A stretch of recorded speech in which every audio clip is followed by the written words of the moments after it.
ابو سفیان به زنش گفت زن، روزی که محمد رو از مکه بیرون کردیم دل اهل مکه هم با خودش برد.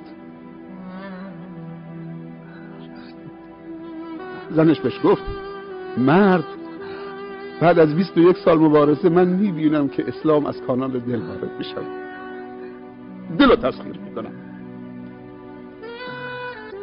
بعد آمدن پایین، فرداش صبح شد، رسول الله صلی الله علیه و سلم به صحابه به 10,000 مجاهد میتونستن که مکه رو به خاک و خون بکشونن، ولی اون که ملوک نیست،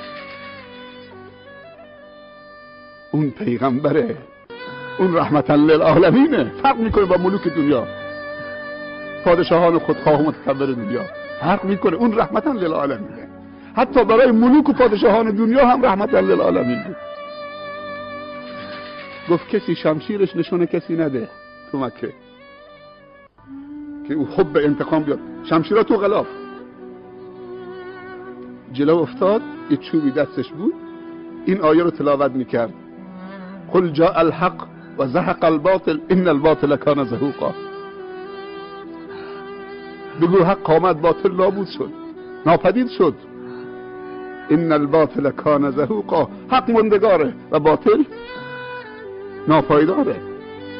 بعد وارد شد، رفت با همون چوبی که دستش بود فکر جاهلی رو سرنگون کرد، اونجا بت‌ها رو سرنگون کرد. بت یعنی چی؟ یعنی افکاری که تبدیل به بت شده بود در درونشون، بعد تبدیل به سنگ شده بود.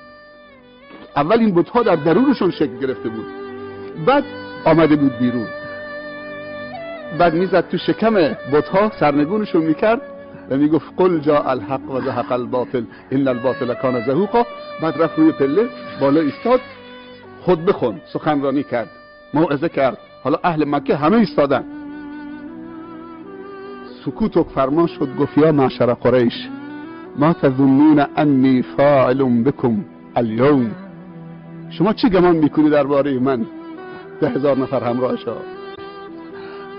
امروز من چه کار میکنم در حق شما، در برابر شما؟ یک نفر بلند شد از وسط از کفار، گفت اخون کریم و ابن اخ کریم. سبحان الله، 21 سال با او جنگیدن، بیرونش کردن، ولی اونو میشناسن، میگن اخون کریم و ابن اخ کریم. تو برادر بزرگوار و با گذشتی ما هستید و بزرگواری و گذشت رو از تو سراغ داریم. و ابن اخ کریم و پسر برادر کریم و بزرگوار.